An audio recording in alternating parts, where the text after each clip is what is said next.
Fourfold Vision. Neville Goddard, 26th January 1968. William Blake once wrote these words to his friend Thomas Butts. Now I, a fourfold vision see, and a fourfold vision is given to me. 'Tis fourfold in my supreme delight, and threefold in soft Beulah's night, and twofold always may God us keep from single vision and Newton's sleep. Fourfold vision is to single vision as ordinary sight is to blindness. We all experience single and threefold vision. It's twofold and fourfold vision that one must consciously work to achieve. A hard-headed, common-sensed, rational man sees with his single vision. To him, a man is a man, a tree is a tree, a rose is a rose, and a dog is a dog. The idea that imagination could create reality would be sheer nonsense to him, and he would think you mad if you tried to tell him so. Being rational, the single vision man lives in a world where things are what they seem to be. In that world, everything can be weighed and measured.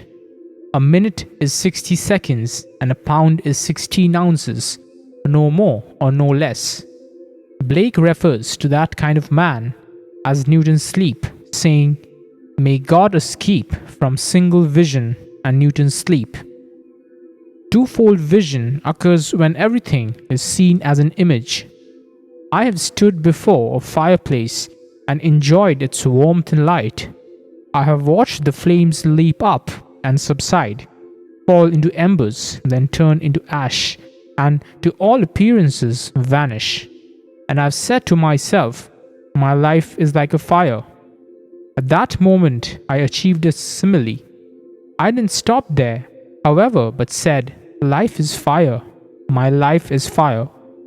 Having achieved a metaphor, I dropped the is and said to myself, life and fire are similar. I will never again see one and not see the other, or feel one and not imagine the other. At that moment, I had achieved a symbol, a poetic image. Fire is now an image which reminds me of life. Verdi once said, all things transient are but images. Is there anything here that is not transient? I have a friend who recently discovered 2 lovebirds had nested near his window with 3 eggs in their nest. My friend now has 14 days awaiting for them to hatch out. They will come forth, much to his pleasure, wax, wane, and then vanish. They, like all things transient, are but symbols, and if you will but turn the object seen into its symbol, twofold vision will be yours. Mr. William Haley, a man who thought himself a poet, although only a few of his pieces that Blake illustrated have survived, was a man of considerable wealth. He gave Blake a home with a beautiful garden for him, his wife, and sister to live in. One day, Blake found a drunken soldier stretched out in his garden. When the man refused to leave, Blake took him by the elbows and marched him out of the garden. Now, a garden does not just happen. Man must be present to transform a plot into a garden which must be planted and cared for, or it will go to seed. Blake saw the drunken soldier, one of the forces, as a symbol of his spiritual enemy, yet physical friend. You see, although Mr. Haley had fed and sheltered Blake, he wanted no part of his poetry or artistic work, so he was Blake's spiritual enemy. Of him, Blake wrote, I can tolerate my physical enemy, but not my spiritual one, for he destroys my creative power. Blake saw everything in his life as a symbol. To him, the sun was not a round disk in the sky, but a host of angels singing, Holy, holy, holy, Lord God Almighty. Always thinking in symbols, twofold vision was always his. Threefold vision is yours when the images begin to dream, to have love affairs, marry and beget. Your dreams of the day and night are threefold vision, which Blake calls soft Beulah's night. Your moods are your dreams in daylight, forming a threefold vision. Capture a mood which would imply the fulfillment of your desire, then become so intense in that threefold vision that you enter your fulfilled desire and you will move into fourfold vision. Having entered this dream of life, man has forgotten where he laid himself down to sleep. Thoreau once said, "The truest life is to be in a dream, awake." Once this world was only a dream, but man became so intense, he awoke in his dream and turned to single vision in place of reality. Now this world has become the stream of reality.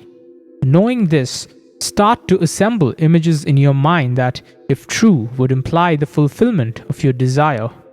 Let the images play together, interweave, fall in love and reach fulfillment. Let me illustrate by telling a story which a friend recently shared with me.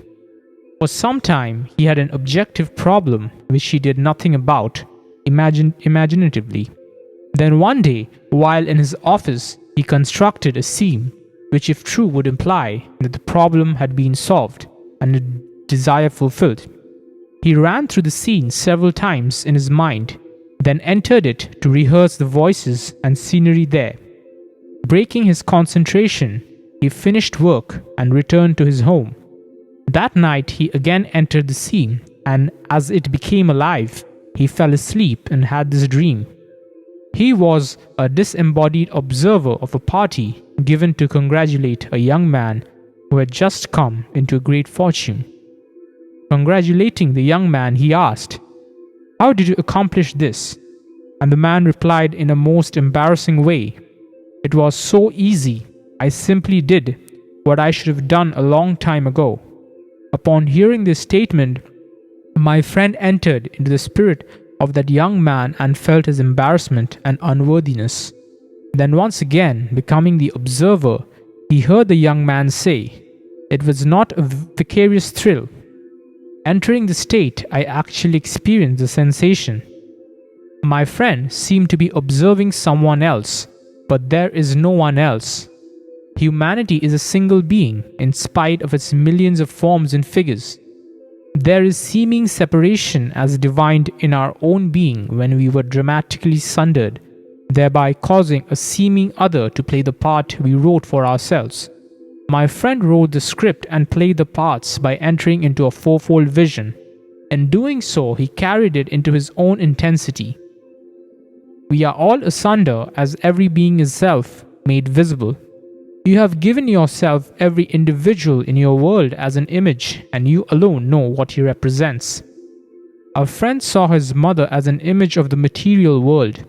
A wonderful mystical experience followed this realization when my friend found himself as a young man standing in a suite of rooms, looking out to sea. Having written a letter to his mother, he opened the front door to find a lady standing there.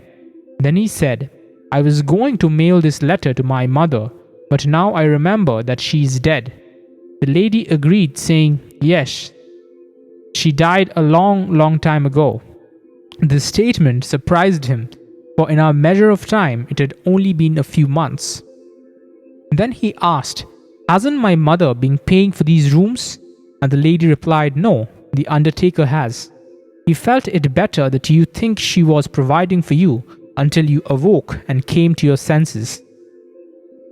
This gentleman is on the verge of complete awakening into an entirely different age. No one knows the day it will happen.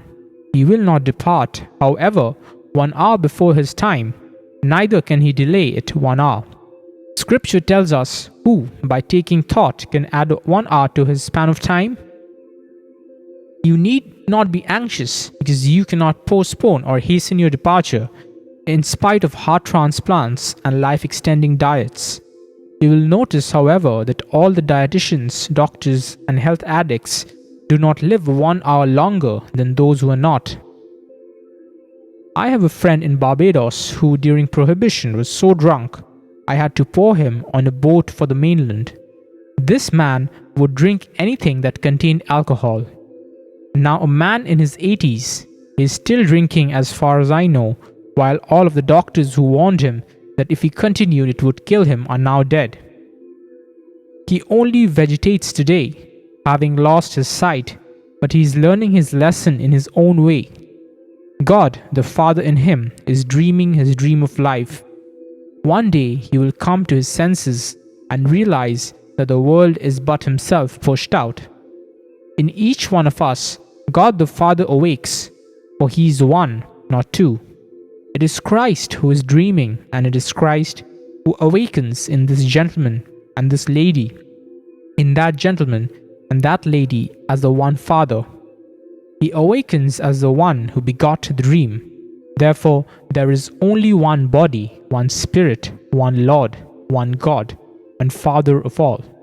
So you see, this fourfold vision is within the experience of all. Everyone has experienced single vision, but everything in this world started as a dream. The room you are in began as a dream in the mind of someone. Its plans were executed in the mind of another. Now it has entered the stream of reality we call fact. Yet it is still a dream, for its origin was a dream, and its end is a dream, as all things bring forth after their kind. If you have a desire to supplant what you have now, you must start by assuming it is a dream, and when it objectifies itself and enters the stream of reality, may I tell you, it will still be dream. Imagination is the creative power which can cause that which was not to be. It can also cause that which is not to be. Therefore, it is not only creates, but uncreates. This power is God. My friend knows this law and has applied it beautifully time and time again. Yet we are all careless and often think a problem will take care of itself, but it will not. The power to change anything will lie dormant unless we operate it, as imagination does not operate itself. Begin now to practice the art of imagining every day. A concert pianist must constantly practice, for if he does not and he is called upon to give a concert, he would not be ready. You must practice the art of imagining day after day, so that when you are faced with a problem, you will not put it aside, but will do something about it and move from soft Beulah's night into fourfold vision. Blake confessed that his greatest ecstasy was in fourfold vision because it is the fulfillment of scripture of which he was a great student. In the 13th chapter of the book of Proverbs, we are told, "Hope deferred makes the heart sick, but a desire fulfilled is a tree of life." If you want something, it is not going to come into being by saying, "I will have it someday." That is deferring your hope and making your heart sick. But if you believe that imagining creates reality, you will build a stage, paint the scenery, and place lovely images there. Then you will let them interweave so that when you bring that scenery back into your mind, the actors will come alive and say the words you had dictated for them to say. The scene's power is in its implication. In my friend's case, the young man was being congratulated because something very important had happened in his life and it had been so easily accomplished. A few years ago, a friend had a few skin cancers on his face. The doctor would give him no more radiation, so every day as my friend shaved, he saw his face clear of all blemishes.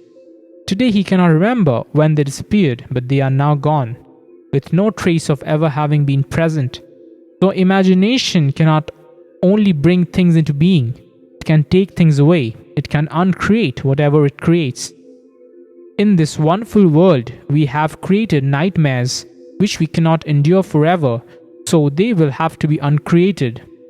That is why I urge everyone to live nobly. Sow your mind with ideas worthy of recall, because the day is coming when that which is built on any foundation other than Christ will be consumed or uncreated. You will survive, but only as through fire. We bring all kinds of unpleasant things into our world and live with them until we discover we can uncreate them. just as my friend uncreated the blemishes he had placed there, and he cannot tell you the moment they disappeared. You have the power to create and uncreate. Having brought something unlovely into your world, you can uncreate it if you are willing to create something in its place and persist until your desire becomes fourfold. This world, although three-dimensional, is fourfold, for your dream has caused the world to enter the stream of reality. At this moment, I am looking at you singly and in a threefold manner. If I see you as an image representing other than what you appear to be, I am seeing you twofold. And when I meet you in soft Beowulf's night, I will understand what you are trying to tell me in my fourfold dream. A friend told me that I represent Christ to him, that when he conjures me in his dreams, he knows that the image of God's power and wisdom is speaking to him through the voice of his friend called Neville. Neville is only a symbol, as he should be. I am a symbol, and everyone sees me differently, for I am in every being just as you are, for God is one. Now fragmented, the world is God, made visible, and God's name forever and ever is I am. The next time you see a fire in the fireplace, think of it as a symbol of life. Achieve a poetic image by never seeing one and not thinking of the other. As you look at the fire and feel its warmth, something will begin to stir within you, and from then on, twofold vision will be yours.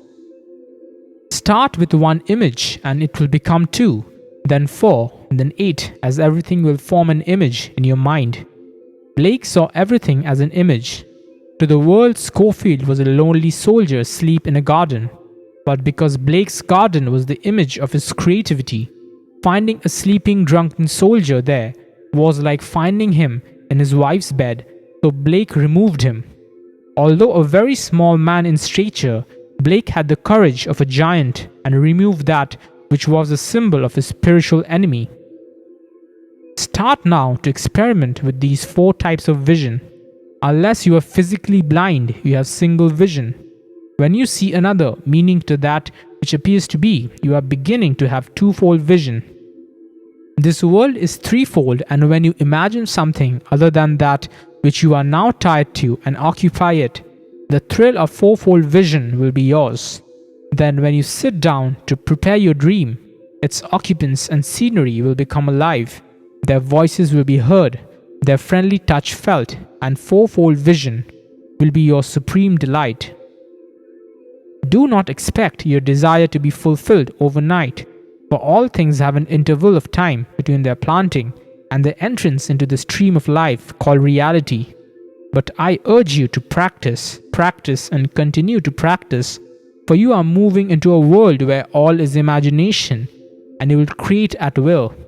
You won't have to travel by any worldly means to visit Europe, Asia, or any foreign country, for everything and every means necessary to objectify your thought is within you.